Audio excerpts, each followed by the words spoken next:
Oh, you're going to love this. I've got a really nice video of a fire on the background as well. Cost me Oh, nice. cost me 25p. Spot on. Anyway, I'm recording just so you know, so that you don't be, putting out any personal stuff. But anyway, thanks guys for watching. We are here today with David Hambling from the Book Writers Resource to discuss all things publishing in fantasy and beyond today. David is the co-owner of the Book Writers Resource, I hope I'm getting that right, and they are a fantastic repository for writers, whether seasoned veterans or those looking to publish their first book as well. He is also the co-author of The Author's Journey, which is a book designed to get your novel from the ideas in your head to a book on a shelf ready to be bought to make you some money. So check out the website down below. David, how are you doing today, my friend? This is one of many conversations that we've had, but there we go. Certainly is. Mike, very, very well. Excellent. So, how long? I know I sent you some questions before we started, but how long have you been involved in publishing altogether? About 5 years. About 5 years. I started. I did a master's degree in publishing. Interesting. And while I was at university, I did some internships with publishing companies, and that really gave me a good foundation and insight into the industry. So, eye-opener then. Absolutely. Did you have many misconceptions before you went in? Yes. Yeah.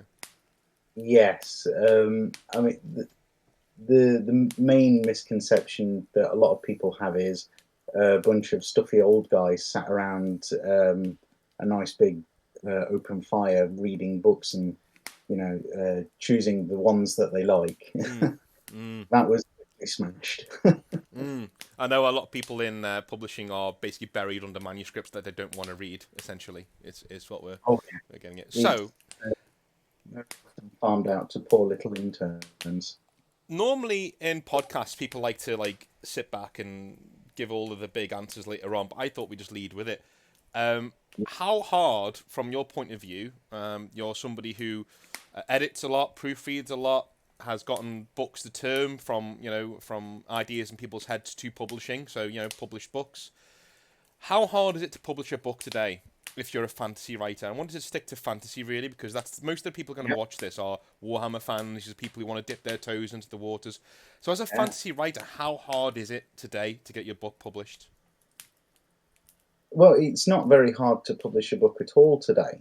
If you go the self-publishing route, as many people do, it's quite easy to just type up your manuscript, format it in Word, and drop it on Amazon and hope for the best. If you want to do it properly and actually have your book really successful, that's very difficult for fantasy because it is such a small market. It's one of the smallest markets in the publishing industry. Obviously there's the big names within publishing, Neil Gaiman's and so on, but they only got there after a long period of time, and they had the success with their books. People found out who they were and started reading, and as they were writing more, people bought more of their work.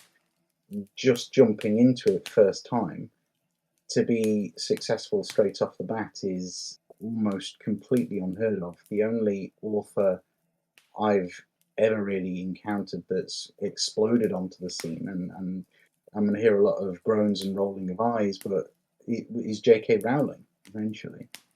And even she didn't just explode on the scene.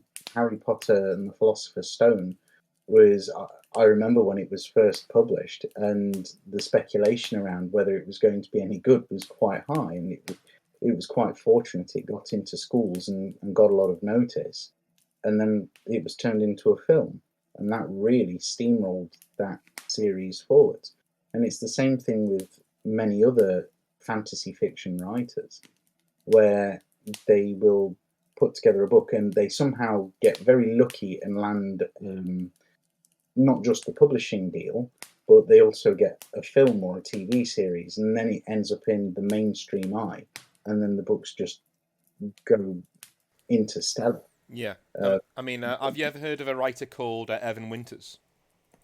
I've heard of the writer. I've not read of any of their stuff. Yeah, so he wrote the book, and this is the most quintessentially like eye rolling. Oh my god, he's done that fantasy book. It's called The Rage of Dragons, right? So it's Yes. literally. Do you like Game of Thrones? It's always something of something in fantasy these days. Something of something else. And Rage of Yep. Dragons is the most bog standard. Okay, so what he published his book on Amazon just straight away, Yeah. just published it on Amazon, like no formatting, no nothing, and started earning a decent crust from doing that. And eventually, it was picked up by a publisher because one thing I think we'll Yeah. get into later on is that publishers do look at books that are doing well on Kindle and Amazon, and they will go, "Oh, okay, potential here. Let's market this. Let's go and get that." Um, Yes. so yeah, I think one of the main things you're touching on there is that it's a lot easier to get yourself out there. It's not any easier to get a publishing deal, I suppose, but it's easier to get your foot in the door of literally getting paid for your work, which is quite nice. Yes. So moving on from that, because we touched on self-publishing. How highly do you rate self-publishing these days? And because it certainly does have a stigma attached to it, and I think in your book, even because I obviously I've read the book, um, you do mention that there are people who, when you're at parties, you'll say, "Oh, I'm publishing a book," and they'll say, "Oh, who are you with?" And you say, "Well, I'm self-publishing," and they will literally just mentally close off their minds to whatever you've been writing, sort of thing, you know. So Yeah. how highly would you rate self-publishing in this day and age?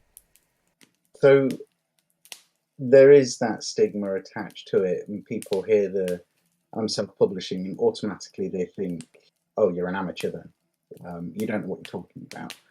But some very good authors have, like as you said, with Evan Winters, self-published their work first and then got picked up later, and that's a pretty good trend for picking up new authors. In terms of the power of self-publishing, it's phenomenally powerful as a tool. The only problem with it is it's so hyper-saturated that getting your book noticed is very, very, very difficult. And the best way of utilizing self-publishing as a tool is to market yourself quite heavily. And if you market yourself effectively, that's when you start getting noticed. As a means of access to the publishing market, it's fantastic. It's a really, really great tool, but it depends which self-publishing platform that you use. If you use Amazon, you are very much restricted to their ecosystem. You will not have your book put in a bookshop like your Waterstones, your Blackwells, even small independent bookshops. They won't touch anything from Amazon because they have to pay the full rate for the book and they can't return the book if it doesn't sell, which is part of the way booksellers operate. They work on a sale or return basis and they expect a discount so that they can make a profit on the book, Mm. so they can stay solvent. I remember Um, there was a breakdown in your book of how much you're going to earn generally when your book is sold in a shop like Waterstones or something, and I thought that was yeah, incredibly interesting because people tend to think, oh, as soon as I'm in one of these bookstores, I've made it, sort of thing. I'm going to be not maybe not rich, but I'm going to be able to earn like enough to buy a house or to do this or to do that. But can you give me like I know it's like hard to get off the top of your head, but what's a quick breakdown of what you might take home if your book is in a normal bookshop, for instance? so it varies from bookshop to bookshop in terms of the discount that they expect. The bigger ones, like your Waterstones and Blackwells, they'll expect anywhere between 50 to 60% discount on the book. If it's a smaller bookshop, they'll accept 40%. And you get from the publisher 10% ordinarily of what they sell the book to the bookseller for. So you don't get 10%. If your book is 7.99, for example, or we'll just use round numbers, £10. If your book is being sold in Waterstones or Blackwell's or even the little bookshop down the road for £10 and you get 10% net receipt royalty, you are not getting a pound for every book.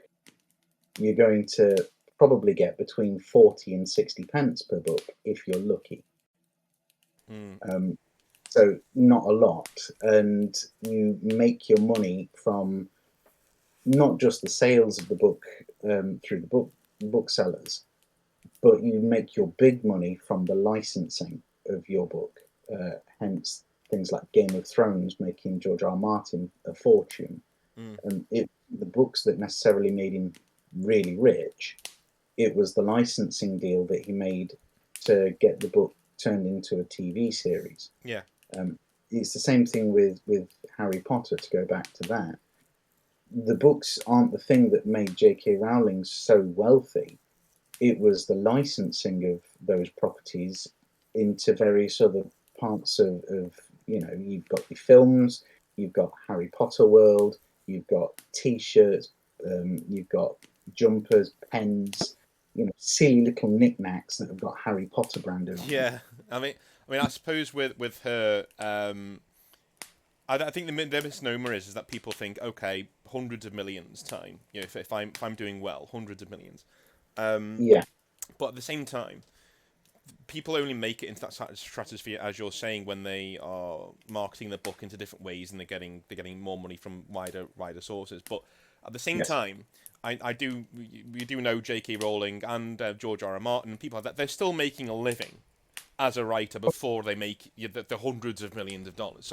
So I think yeah, most people who are watching the video or wanting a bit of advice, most of them are just, from what I've heard on the Discord and from other people when I asked what kind of questions do they want to be asked, we just want to make a living. We want to pay our rent through yeah, yeah, writing. And from your book and from other means, there are ways and means of going about that if you're quite happy to just make your living writing rather than being the next Stephen King or something,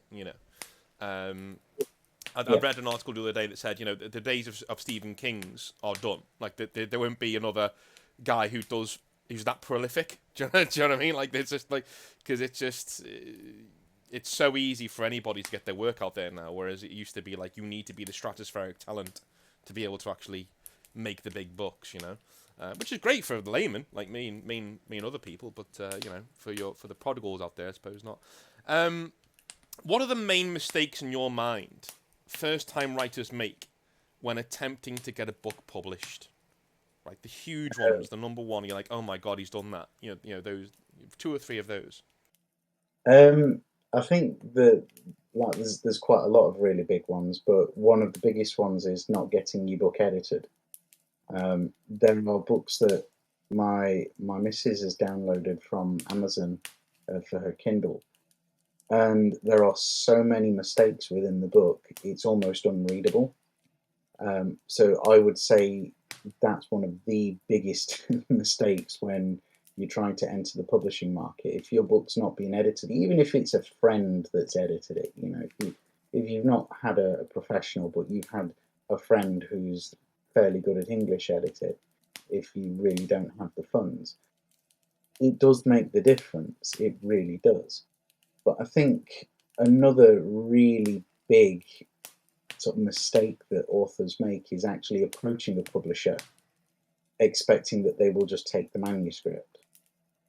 And I can guarantee you they will not. In fact, they won't even look at your manuscript a lot of the time because they won't accept unsolicited manuscripts.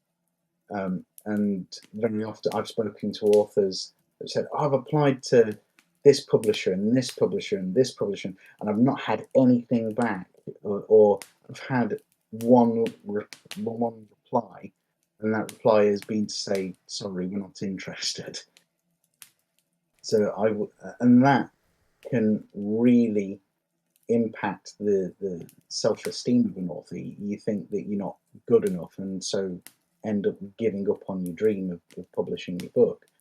And I would say, don't worry about what the big publishers say. Publish your book through self-publishing means and get it out there. Make them notice you. So I would say, in terms of other big mistakes that you can make is not actually finishing your book. You start with all this vigorous energy. You're going to write this book, and you sit down and you start writing, and you hit a bit of writer's block, and you can't work your way past it. You don't build up your writing habit, and again, the author just gives up. That I would. Just before you go on, because that's a really interesting thing you also brought up in the book, which I do recommend. We'll get to it later on when you're going to be bringing this thing out, because I've read it and it is a really good resource. So we will get to that later on.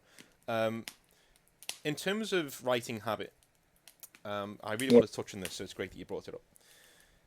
What kind of a word count should a successful writer be looking at doing a day? I know Stephen King said in an interview like a few years ago, 2,000 words a day, which is an incredible amount when you think about it. What would you say to the layman who just wants to become a better writer and get better and eventually sell their book, whether it's on Amazon or whatever? What should they be doing per day in terms of workload? If you're just starting out, a few hundred words a day is fine because you're developing your writing habit. It's like a muscle. You have to exercise it so that it gets stronger. If you just jump in and try and write 2,000 words a day, you'll burn out so quickly that you'll give up. So if you just write a couple of hundred words a day, and it doesn't even have to be related to your book. One of the things that we mentioned within the book is, within our book, The Author's Journey, is it can be almost anything that you write about. It can be a diary entry, it can be a shopping list, it can be a poem, it can be a rant. Just don't post it on Twitter. Just to get those writing muscles exercised.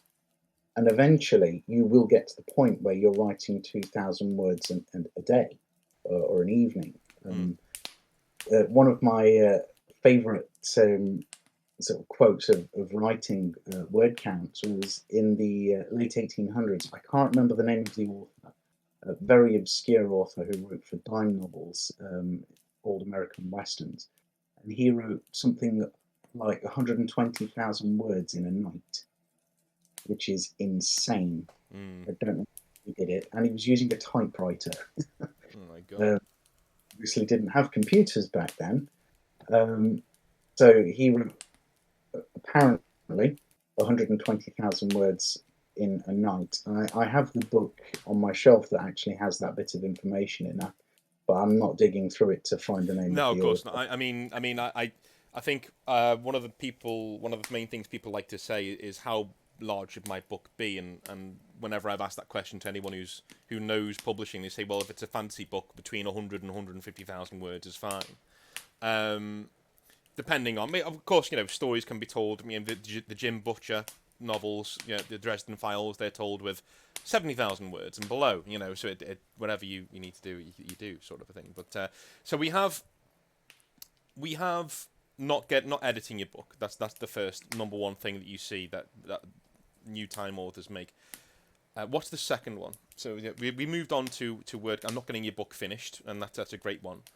So I guess we go on a third one. So what is there a third one? Is there a third one that you see when you come across books and clients, and when people come to you with books that they want published, where you keep seeing the same thing over and over?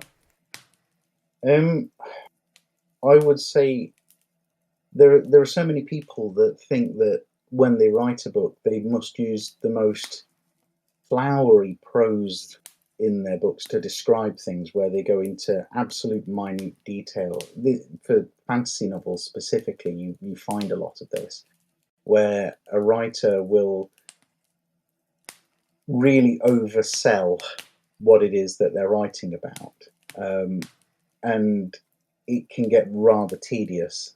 There's a book that I'm working on at the moment. Now, I'm not going to say what the book is because I don't want to out the author if he ever listens to this podcast. But he uses overly flowery language, overly descriptive language when he's talking about certain products that are being used in, like watches and cars and guns and things like that. Obviously it's not a fantasy novel; it's a fiction story. And when I'm editing the work, I have to cut a lot of that out, because if I don't, his book is not going to read very well, and it's going to put people to sleep. So,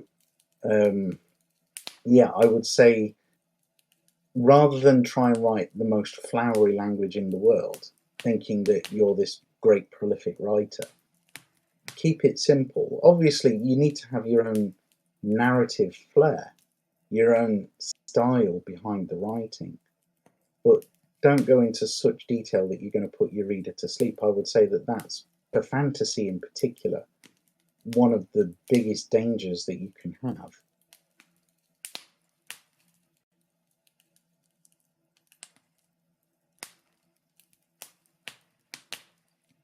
Did your mic go there? No, I stopped talking. Oh, okay. It's panicking. I thought you'd your internet gone or something.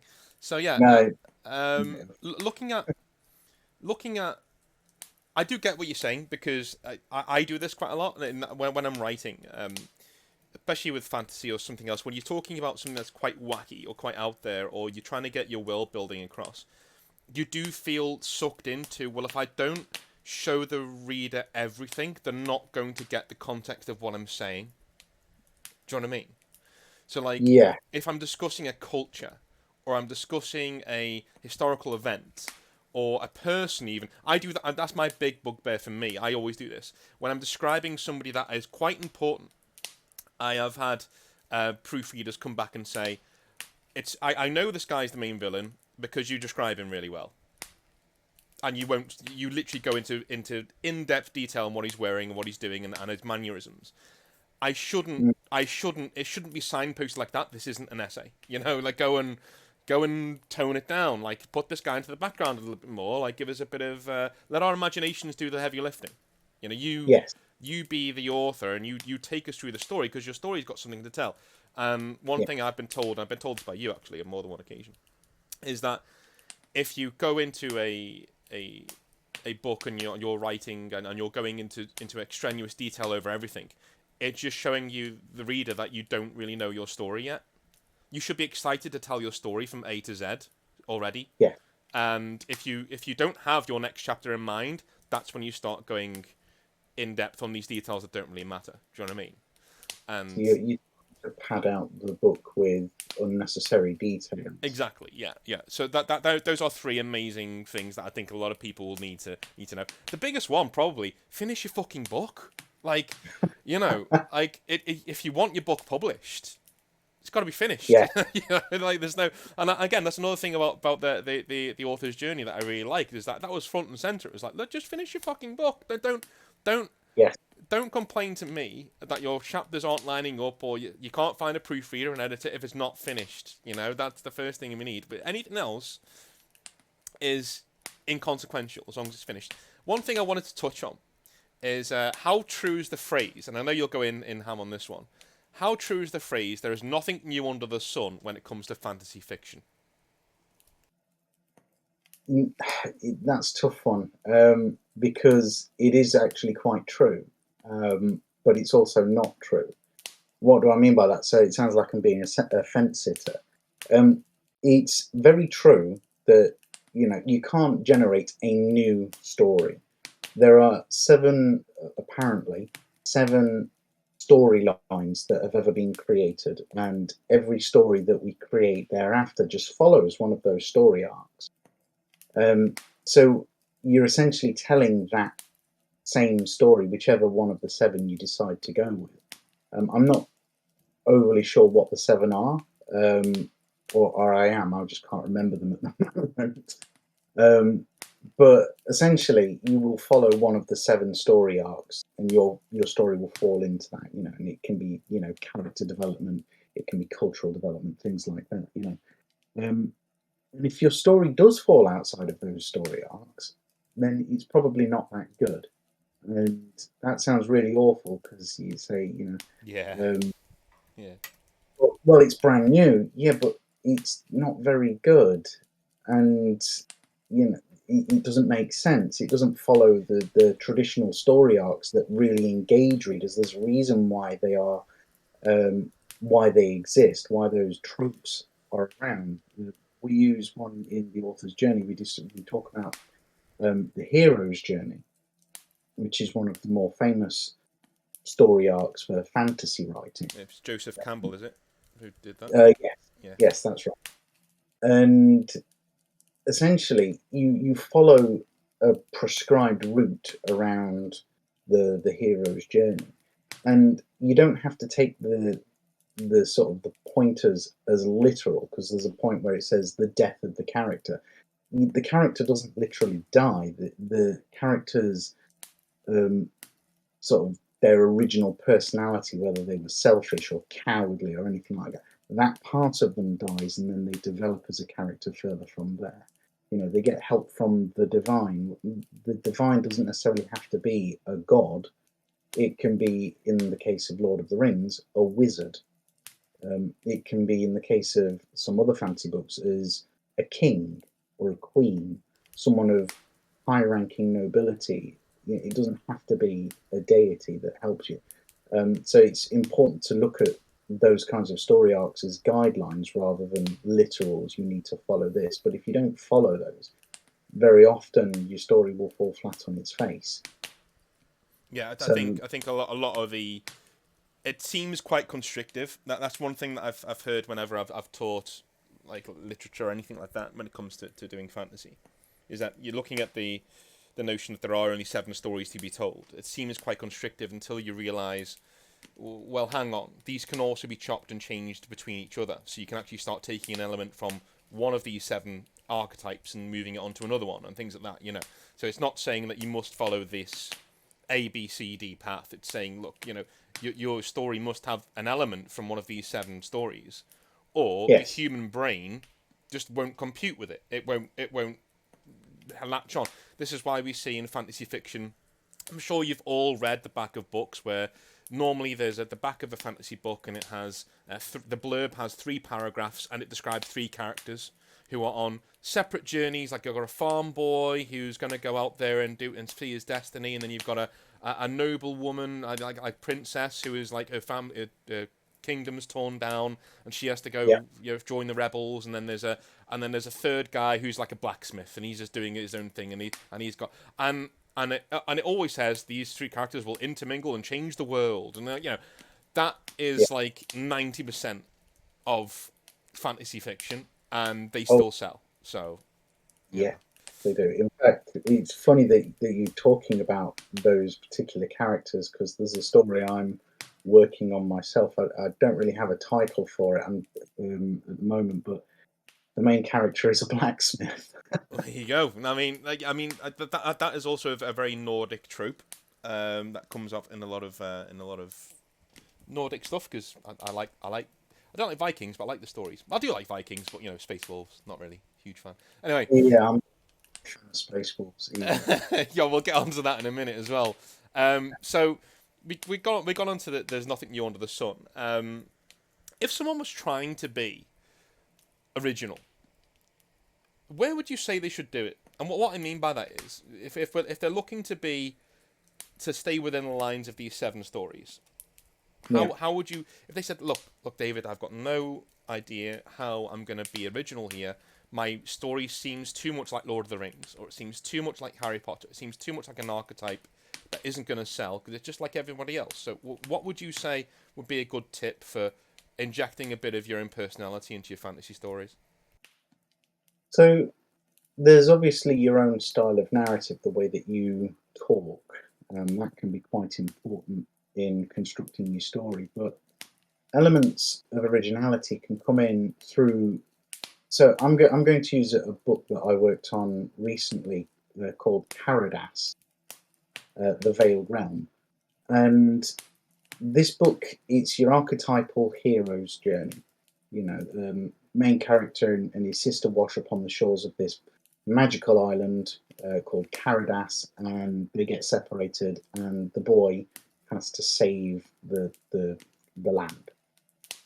Now, that's not necessarily an original story in itself, but what the author's done that makes it so original is the inhabitants of Caradas are very unique to his story. So in many fantasy stories, you will come across elves or proxies for elves. You will come across dwarves that are or proxies for dwarves, and orcs, and all sorts of traditional monsters and fair folk from European lore. He's not really done that. He's created his own unique race of people, called the what are they called? I can't remember the name of the race of these people. That's embarrassing. Um, but they are almost like a cross between elves and dwarves, but they're nothing like that. The comparison is purely superficial because he's created a complete new culture for this race of creatures. Hmm. And instead of riding on horses, they ride on giant beetles. Yeah, that's. I mean, It's I chuckle, but like, I'm sure if you're reading it, that becomes normal very quickly, as these things it often do. does. It's brilliant, and I really enjoy the story. There's two of them, of these books. Book one, very very good. Um, you encounter this big monster that he created that's almost like a cross between Satan and a crab. Um, Jesus. it's bananas. This thing, the in the way that he describes it and the way that it chases the hero down and things. You know, it, it's really original in that construct. The racers, the style, um, the approach that he's taken is unique. So Hmm. while the story arc itself is not, the actual story itself is very unique because of the constructs that he's put within his story Yeah. and the twists and turns that he's got within his story at certain places where he's put them. That's how he's made it so original. So, And just to jump in on that point, yeah, one of my lecturers, I did take one. I was allowed to take one elective creative writing course when I was in Durham, and my lecturer there, whenever somebody would come up with this, I don't know how to inject originality into my writing, especially when we were talking about an adventure novel or fantasy, whatever. He would hold up Dune, and yes, he would say people found this enthralling because yes, it's feudal, but it's very it's very sci-fi. And he said, look, yeah, it's weird, it's odd, but people liked it and people latched onto it. And to be fair, when you actually read Dune, it's not that great a book. Like it's well, I know that's a horrible thing for me to say, but like I just didn't enjoy it that much. I enjoyed the setting a lot more than I enjoyed the story. Do you know what I mean? yeah, But yeah. looking at it, and again, I wanted to say just before we move on, we're not what David is saying here, because we've had this conversation in the past, so I feel like I'm uniquely qualified to say. He's not saying orcs are bad and elves are bad and dwarves are bad, right? You can use them in your stories, no problem. It's the finding a way to inject them. Let's say Dragon Age. I'm playing through that on the channel right now, right? Well, dwarves are basically dwarves in that, but they're more murderous and horrible, and they're very racist, they're very sexist, they're very they're assholes.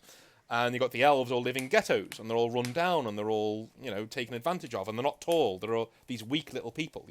So you can do fantasy races without making them Tolkienian, but you could also even make them like Tolkien and make them interesting. There's no Yes, it's how you write them rather than if you just slap bang Tolkien's elves into your story, then yeah, people are going to say, well, that's just Tolkien's elves, bit lazy that. But there are absolutely. ways to do these things without making them boring, essentially. That's right. That's Um, right. so now to the fun bit. Now we've told people how to get their work published and make sure that it's out there. Well, we've given them a few warnings on how not to do it. Would you say main thing these days self-publishing is the best thing to lean on, or relying on yourself to get in it? What is the 21st century way for you right now? If I said to you, David, you need to go and get your book published, or make sure that you're making a good living writing your fantasy novels, how would you go about it? I would absolutely say go self-publishing. You don't have to go through Amazon. You can go through a company called Ingram Spark. You do have to pay to use their service, but they give you access to the wider market. So you can get your books in bookshops if you use them. But that's to actually do that, there's a way of actually approaching bookshops and getting them to engage with you to then buy your book. But if you want to try and make a living through writing, to begin with, yes, absolutely, go the self-publishing route. Now, you're not going to make your fortune from book number one, and you're not going to make much in book number two, or even maybe book number three. But there have been cases where authors have churned out books, just churned them out, and they're very vanilla things. And by the time the author has got to book 20, they're rolling in money because they've done the marketing, they've got people interested in their characters, in their world, in their story, and people are eager to buy the next one. And that ideally, if you want to make money from your writing, and you don't want to be something like a copywriter or even a ghostwriter, because that can be quite lucrative as well if you know what you're doing, then self-publishing is the way to go. And if you're going to do it, you need to write a lot, or pray that you have a story that will sell a lot. But you do the work. You need to market it. You need to make sure that people know it exists. Because if nobody knows your book exists, you could have the best book ever written by hand of man. No one knows it's there. No one's going to buy it. So and it's not that website you mentioned, that company you mentioned, what's it called again? Ingram Spark. Okay, we will whack it into the description as well. So send me that link later on, and I'll whack it into the description for people. Be aware though, with Ingram Spark's website, it can be a little clunky.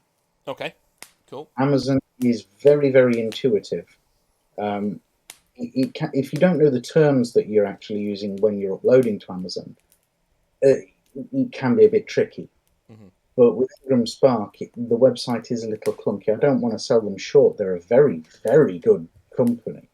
And if you want to speak to someone at Ingram Spark about something around your book, you can speak to them in real time rather than speak to a robot as you would with Amazon.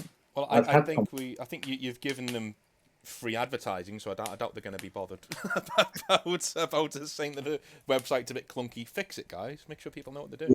Yeah. Again, we could be here all day talking about self-publishing because you do know a lot about it, and there are lots of terms, like the ISBNs and things like that people need to know about when they're going into self-publishing and things. But we'll leave that because that's in your book, so we'll leave that there, rather than like giving everything away that's in the book. But I will implore people, when this is available, I'll put it on the Discord, I'll even put it on my channel, head out there and get it, because it's going to be a real good resource, a one-stop shop for you to go in and know exactly what you're doing when it comes to being an author, or becoming a full-time author eventually. But anyway, let's go to some fun stuff. Warhammer. So, you are a hobbyist. And most of the people that are on this podcast will be hobbyists, in some form or fashion. So, what does the setting of Warhammer 40,000 get right, in your opinion? Why is its appeal so vast? Because I can't put my finger on it.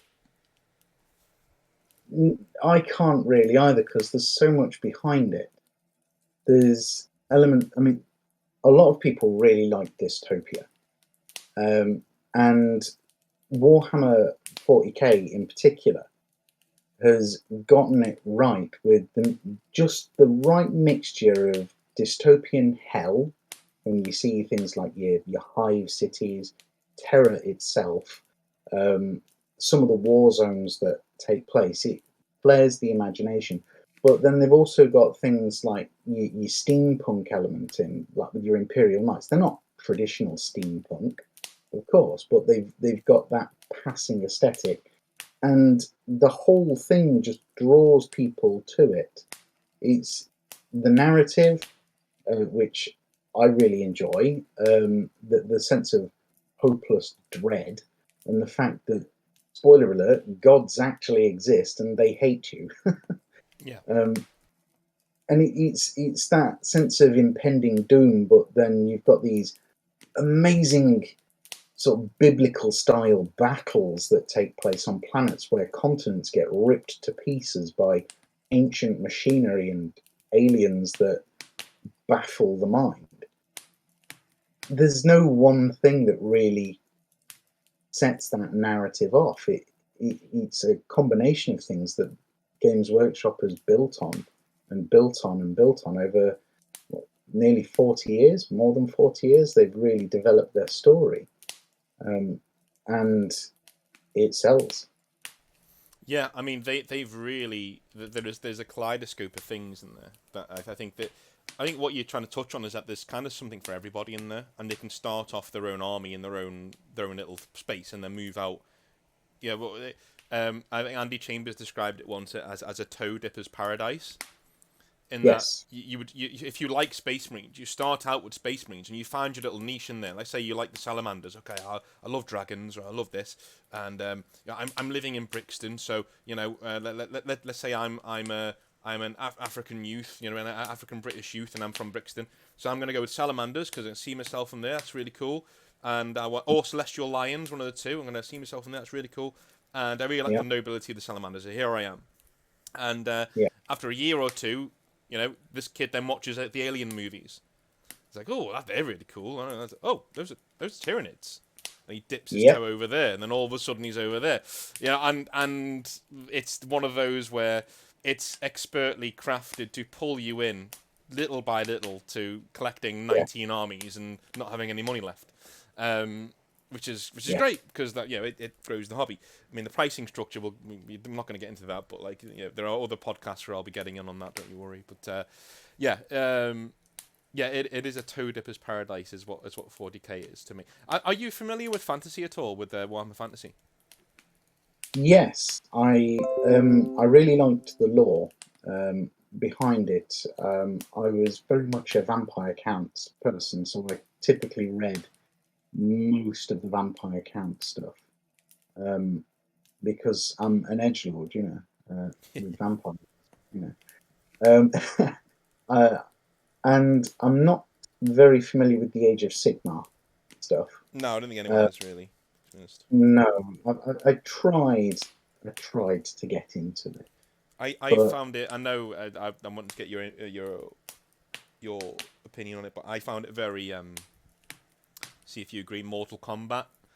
Saturday morning, and even the darker stuff is very, very over the top. Very, not no one's very relatable. It's always, uh, big good guys and different realms of reality, and I think it's something that you actually say in the book as well. I know I've got some notes here, and that no one's going to respect your fantasy setting if it doesn't have a clear set of rules. yes, I don't think Age of yeah, Sigmar does. no, I think what they've done is they crafted the game and then put the story on it, rather than crafting the story and fitting the game around it. And because of that, the story kind of starts to fall apart. Now, I know with Warhammer 40k, they did have they started with the models in their Mm, little shop in London. yeah, And the question was asked, what are people doing with these things? And they found out that people were playing games with them. So they developed the game.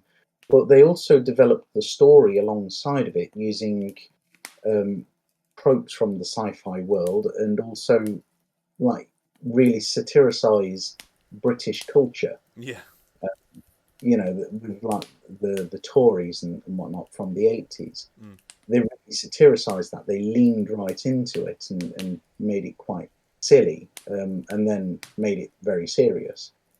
Um, but with Age of Sigmar, I think it was just they blew up the world. Now what? yeah. And then they just wanted, and they wanted to make very very nice looking models, and they are stunning models. Oh yeah, they're great. I hate the monstrous nature of them, Mm. but because I'm pretty good at sculpting and things, I just chop them up and make my own models the way I want them to look. Well, Um, that was the one thing when I was actually working for the company where um, we would do campaigns in the store, but yeah, we had to take the fantasy races of Age of Sigmar because I thought they were pretty good. There's nothing wrong with them, and we stuck them in our own old world setting. And we had a map and all sorts for campaigns and things. So the yeah, Stormcast Eternals were a part of a kingdom rather than just being these celestial guys who don't die. They're just really powerful knights. So yeah, you know there is so much potential in Age of Sigmar, which is I think why people are kind of offended by it so much because it's like these models are so good, but when the old world comes back and it is coming back, it needs to be just as good. Like we need to have this stand up. Why is there not a model for Kolek Sonita? Like he's like the best dragon ogre there is. He's the best model that perfectly screams Warhammer. If you go and Yeah, look on 3D printed Kolek Sonita, the massive dragon ogre, and he screams Warhammer. They don't have a yeah, model for him, and this is the thing. That this is why it died in the first place. Because there's no way if this is 40k, there's no way that happens at all. no, And again, I wish they would. I'm kind of with Bardic Broadcast on this, and where I wish they would take things like the new Archeon model and just give me Archeon. I don't know what the fuck that is. That's a thing with wings and birds and doves flying away from it. This isn't a John Woo movie. Just give me Archeon. I want to put Archeon down on my table and go, there's Archeon. yeah, I don't need this massive, huge thing that I can't even get in my car to go. You know, it just. I hope they don't do that with Warhammer. I hope I have a very funny feeling that especially the Chaos Dragons, are going to be gargantuan. They're going to be absolutely massive and so expensive. And yes, I just got a funny feeling that even with the Empire stuff and the tanks and Karl Franz is going to be 3 times the size he is now, and yeah, I'm kind of dreading it. I'm really glad they're going back to it. I know it's because of Warhammer, the video game, and I know it's because that. I just got a really funny feeling they're gonna yeah, embiggen everything and make it. I yeah, know Outer Circle talks about that a lot, the embiggening of models, and we're gonna get that with fantasy. But at least they're doing something with it, you know. Um, yeah. what is your dream army to collect? And this is the important bit, narrative-wise. So not. It could be one you've already collected, by the way, but narrative-wise, what is the one that if I gave you money is no object, or you got 10 Yeah. grand, let's say, go and collect me, 20,000 points of a brand new army. Then you can mix and match and convert things as well, so you can get all the sets. But what army would you collect narrative-wise? It can be from fantasy or 40k. What would you go for? So I'm going to cop out a little bit and select two, but I'm going to add a little twist in it because I've been involved in the hobby for over 20 years now, nearly 25 years. I feel really old just saying that. And so I'm going to give a narrative army from current 40k and one from ye olde 40k from third edition. Okay. So from current edition, I would have to say Black Templars. Um, I just love the aesthetic of them. You know, I know that that's part of the narrative, so I'm happy saying them. But I like the idea of these sort of unyielding holy knights that go out to anywhere they see heretics or aliens and whatnot and just beat their heads in. And it doesn't matter how tough the alien thinks they are, how many psychers the aliens have, what technology they have. Because the Black Templars are effectively a legion-sized chapter, Yeah. Yeah. they can throw those numbers at something and it's just click and delete. And I really like that about the Black Templars. I was a little disappointed that they accepted the Primaris Marines. Isn't there part of the law now where they're killing them?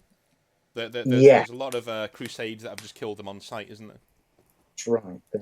And I'm okay with Yeah, it that. should be that way.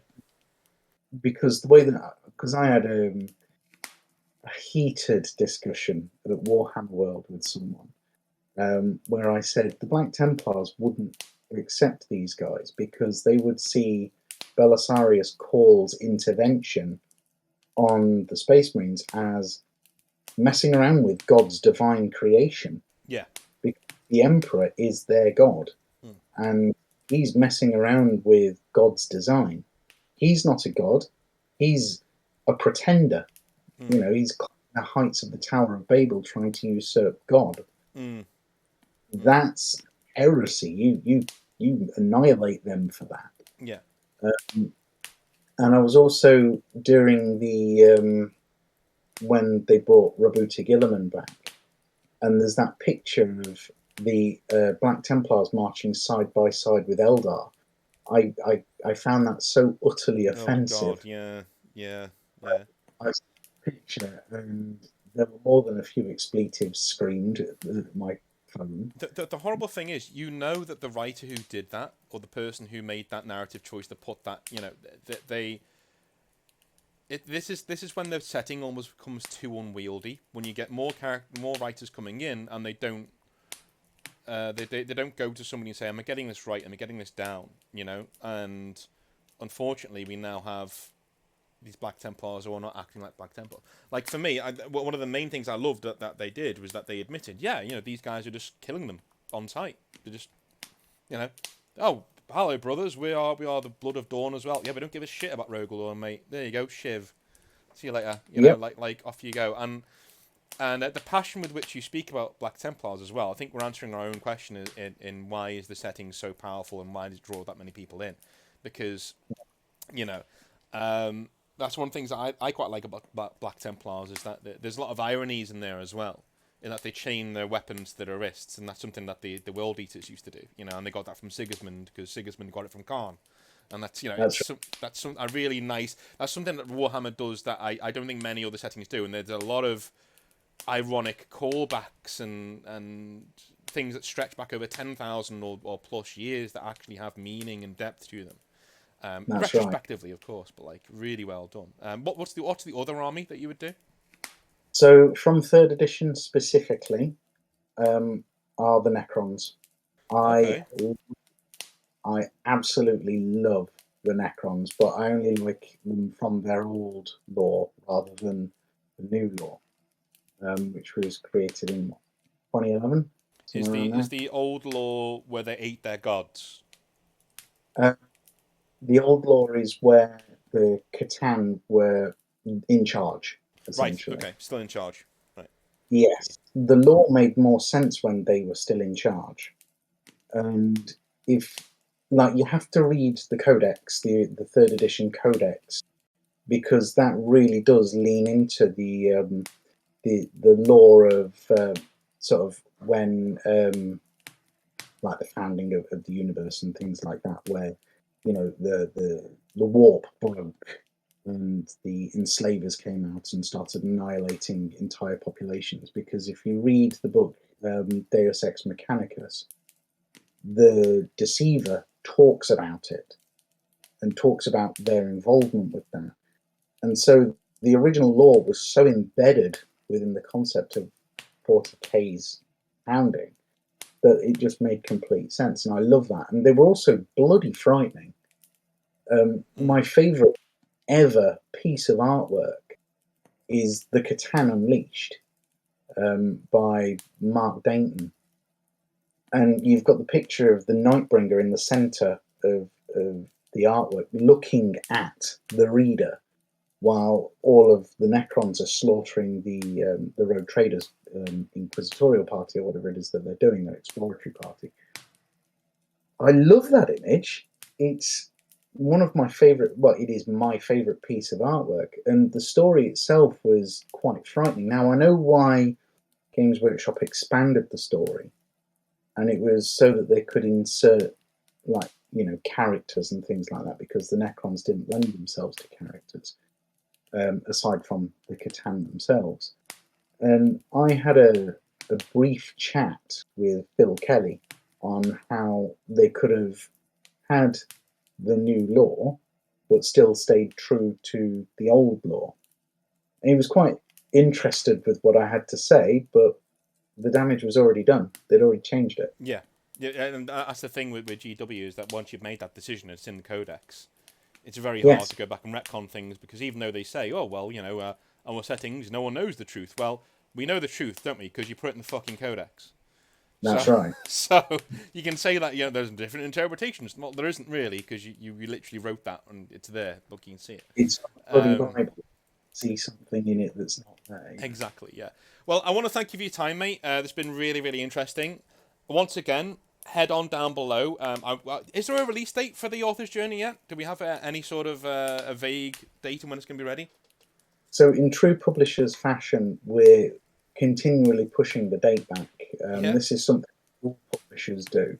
And the reason why we're doing that is we're making sure that the marketing is right. We're actually hiring an agency to market the book for us because we just don't have the time to do it ourselves. Mm. We could, but we're so busy at the moment that it's just not feasible. Yeah, well, running a business will do that. Yeah. Absolutely. So we're outsourcing. We're using marketing agency to do that for us. So we've not got a date set in stone yet.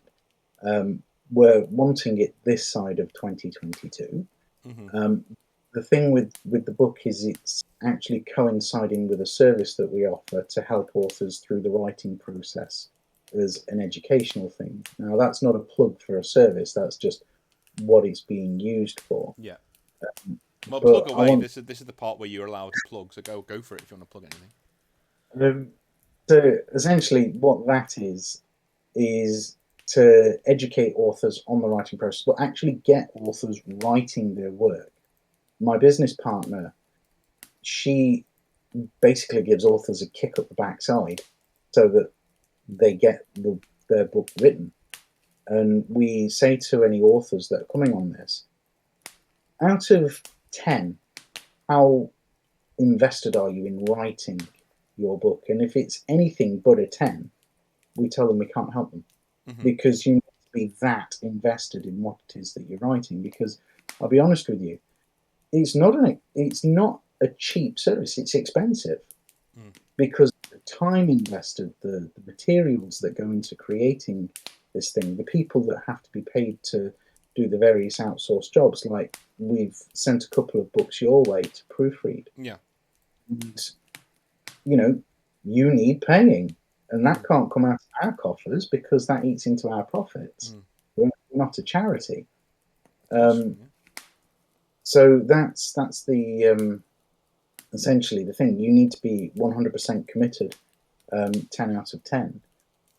But that's essentially what the author's journey is for. You will be able to buy the book separately, but if you do come on the course that we're putting on, it is limited to 12 spaces, by the way.